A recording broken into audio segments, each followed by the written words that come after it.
पैरों के नीचे कांटा है वो दिखता, क्योंकि हमारी नजर ऊपर है। नीचे होती तो हमें नीचे कांटे दिखाई पड़ते।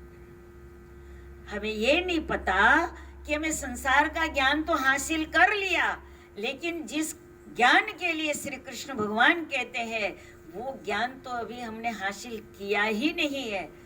और वो ज्ञान क्या है? वो अपने आप को जानना है कि मैं कौन हूँ, उसको हमें जानना है। उसका हमें पता होना चाहिए कि मैं कौन हूँ। मैं पुरुष हूँ, मैं स्त्री हूँ, मैं बालक हूँ, मैं जवान हूँ, मैं हिंदू हूँ, मैं मुसलमान हूँ, मैं सिख हूँ, मैं ईसाई हूँ। इसमें क्या है? कौन है हम? क्या हिंदू हम हैं? क्या हम मुसलमान हैं? क्या हम सिख हैं? क्या हम पुरुष हैं? क्या हम नारी हैं? ये तो व्यवहारिक बात हो गई है। इसमें कुछ भी हम नहीं है।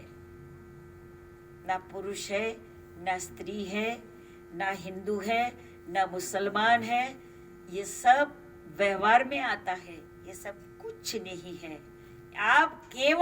आप और मैं केवल एक आत्मा है। और आत्मा है तो बॉडी में तेज है, आत्मा है तो हम सब जीवित हैं, और आत्मा है तो बोलते हैं, चालते हैं, फिरते हैं। आत्मा है तो ये सब काम आप कर सकते हैं। और शरीर से आत्मा निकल गई तो कौन करता है? जय श्री राम। क्या उसको हमने जाना?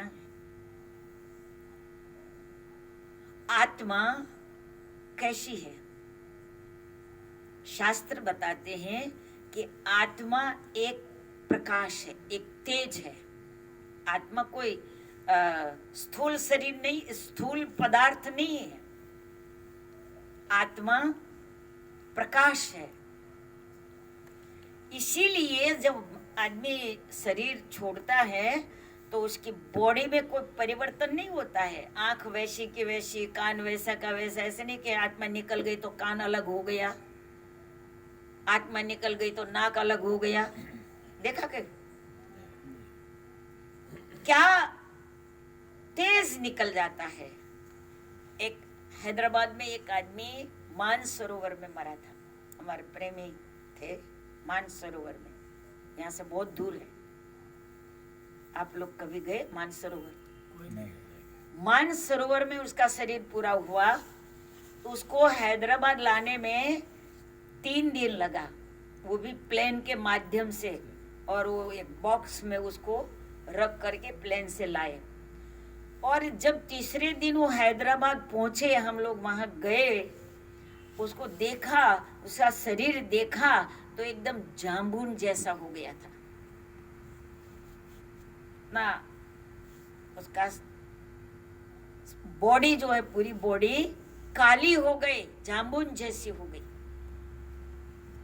जब तक आत्मा थी अंदर तो ऐसा नहीं था, आप लोग के जैसे चमक रहे थे। लेकिन जैसे उसके आत्मा निकल गई, मैंने तो देखा कि तीसरे दिन में उसकी बॉडी जामुन जैसी हो गई। क्योंकि वो प्लेन से उसमें लाए, क्या बोलते बॉक्स में, तो उसमें तो बर्फ था नहीं। आईसीयू में भले वो वहाँ ऐसी प्लेन में ऐसी ही रहता है, लेकिन वो फिर भी जामुन जैसा शरीर हो गया। अब वो शरीर के अंदर आत्मा जो है वो तेज से प्रकाश स्वरूप है, और भगवान का जो स्वरूप है वो भी प्रकाश स्वरूप है। तो हम सब भगवान की संतान है कि नहीं है? इसलिए तुलसीदास रामायण में लिखते हैं, ईश्वर अंश जीव अविनाशी, चेतन अमल सहज सुख राशि। आत्मा अमर है।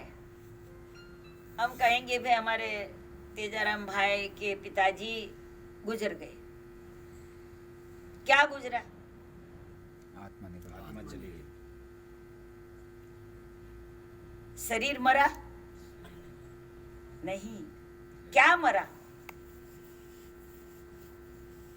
सोचो किसी को मर गए बोलते हैं, क्या मर जाता है? आत्मा ना मरती है ना जन्म लेती है। किसी के घर में बच्चा जन्म लेता है तो क्या बोलते हैं हम? बेटे ने जन्म लिया या बेटी ने जन्म लिया। कोई कहता है आत्मा ने जन्म लिया? कहते हैं? नहीं। अब कोई मर गया तो कहते हैं क्या मर गया? फलाना भाई मर गया। आत्मा मर गई कोई कहता है? तो ना आत्मा मरती है ना आत्मा जन्म लेती है। केवल शरीर खत्म होता है और शरीर जड़ है, लेकिन शरीर के अंदर आत्मा है तो सारा शरीर वर्किंग करता है, काम करता है। इसीलिए तुलसीदास कहते हैं ईश्वर अंश। हमारी जो आत्मा है वो ईश्वर का अंश है। जैसे आपका बेटा है तो जन्म लिया तो आपके जैसा कुछ आंख या कपाल या गाल या दाढ़ी कुछ न कुछ तो मिलता जुलता है, क्योंकि वो आपका बेटा है। पड़ोसी की कोई शक्ल उसमें नहीं आती है? आती है? आपके जैसी या माँ के जैसी या पिता के जैसी ही आती, क्योंकि वो आपका पुत्र है। हम सब ईश्वर के संतान है, उनके अंश है। तो जैसे एक हमारी राजू भाई की लड़की है, बार बार अपनी माँ से दौड़ करके आ करके अपने पिता की गोद में बैठती है, क्योंकि वो उसके पिता है। और किसी के गोद में क्यों नहीं बैठी? तो जो जिसकी अंश है वो अंश के पास हो जाना चाहते हैं। आपके पुत्र आपके पास आएगा। हमारी जो आत्मा है वो किसका अंश है? भगवान का अंश है, इसलिए उसको मिलना चाहते हैं। जैसे उदाहरण मैं देती हूँ आपको कि जैसे एक पत्थर को लो, धरती से पत्थर लेना और वो उसको ऊपर फेंकना, तो ऊपर जाएगा वो पत्थर? नीचे आएगा, वापस नीचे, फिर नीचे आएगा। तो आप क्या बोलेंगे? गुरुत्व आकर्षण है इसलिए पत्थर नीचे आया। पर ज्ञानी लोग कहते हैं कि पत्थर नीचे इसीलिए आया क्योंकि ये पत्थर पृथ्वी का अंश है, इसलिए अंश को मिलना, वो शांत हो जाता है वहीं आके। अब आप लीजिए कि देखिए पानी है, बारिश होती है, पानी बहता बहता बहता बहता नदी नाले खाड़े ऊपर टेकरे ऊपर चढ़ाव बहता बहता वो कहाँ जाता है? पानी समुद्र में जाता है, क्योंकि वो पानी समुद्र का अंश है। समुद्र में से भाप बने, बादल बना, फिर बारिश आई और वो पानी फिर बहता बहता समुद्र में, ये समुद्र का अंश है। आप दीपक जलाते हैं, अब दीपक की लौ कहाँ जाती है? ऊपर। उसको गुरुत्वाकर्षण क्यों नहीं हुआ? वो नीचे ज्योत क्यों नहीं गई? आकाश का अंश। इसीलिए कि ज्योत जो है, प्रकाश जो है, वो सूर्य का अंश है, इसलिए उसकी ज्योत ऊपर ही जाती है। इसी प्रकार मेरे प्यारे भाइयों, हमारी जो आत्मा है वो भगवान का, परमात्मा की अंश है। उसी को जब तक वो नहीं मिलेगी तब तक आपके पास अरबों खरबों रुपया आ जाएगा, उसी से शांति नहीं मिलेगी। रुपयों से पलंग खरीद सकते हो, नींद नहीं, शांति नहीं। रुपयों से महल खरीद सकते हैं पर शांति नहीं। ये आत्मा क्या चाहती है? आत्मा मखमल का गद्दा नहीं चाहती है, आत्मा केवल भगवान को मिलना चाहती है।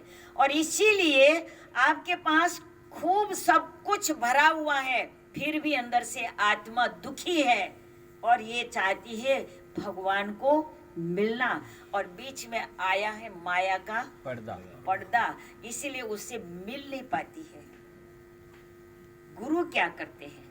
वो पर्दे को हटा देते हैं, और जब पर्दे को हटा देते हैं तो आत्मा और परमात्मा का मिलन करा देते हैं।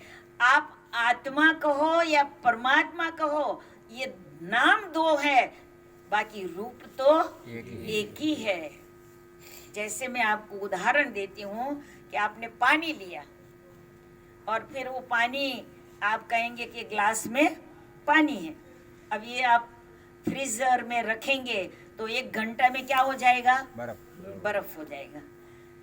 आप कहेंगे ये बर्फ है, अभी थोड़ी 1 घंटे पहले क्या बोलते थे? पानी और 1 घंटे के बाद बोलने लगे बर्फ है। फिर आप उसको बाहर निकालेंगे, फिर 1 घंटे क्या बोलेंगे? पानी क्या मानना चाहिए? पानी या बर्फ? रूप तो बदल गया था, फिर वही रूप है। ऐसे ही आत्मा और परमात्मा ये कोई अंतर नहीं है, ये एक ही है। अब एक समझ में आ जाए तो एक समझने से सब कुछ समझ में आ जाता है, और एक को नहीं समझा तो हमारी जिंदगी में हमने कुछ भी नहीं समझा।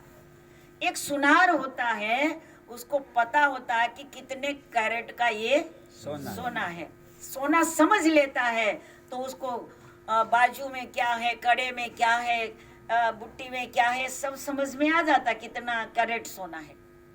इसी प्रकार कोई भी व्यक्ति एक अपनी आत्मा को पहचान लेता है तो उसको पता चल जाता कि हिंदू में कौन बैठा है, मुसलमान में कौन बैठा है, सिख में कौन बैठा है, ईसाई में कौन बैठा। समझ में आएगा कि नहीं? फिर झगड़ा होगा नहीं। यही कारण है भाइयों, हम मूल में नहीं गए हैं, हम जड़ में नहीं गए हैं, हम केवल बाहर ही ढूंढते फिरते हैं, खोज करते हैं। भगवान की खोज लोग बाहर करते हैं, पर बाहर आप कितनी दुनिया का इस किनारे से चाहे दूसरे किनारे तक पहुंच जाओ, जहाँ से सूर्य उदय होता है और जहाँ अस्त होता है वहां पहुंच जाओगे तो भी आपको भगवान मिलने वाला नहीं है। और जब भी मिलेगा तो आपके भीतर ही मिलेगा, क्योंकि वो बाहर कहाँ ढूंढने जाओगे, कहाँ पता ही नहीं है आपको। इसीलिए पहले कहाँ ढूंढना चाहिए हमें? हमारे अंदर हृदय मंदिर में। मोको कहाँ ढूंढे बंदे, मैं तो तेरे पास में, ना मंदिर में, ना मस्जिद में, ना काशी कैलाश में, खोजी होई तुरंत मिल जाओ पल भर की तलाश में। मोको कहाँ ढूंढे बंदे, मैं तो तेरे पास में। ये प्रकाश को ढूंढने हम कहाँ जाएंगे? प्रकाश तो हमारे भीतर है, पर हम ढूंढते हैं बाहर। इसीलिए ऐसे एक रानी का हार बार कील पर लगाया था। पहले रानी लोग पहले ऐसे जो अपने महल में एक छोटा सा तालाब होता है उसी में स्नान करते थे रानी लोग। जब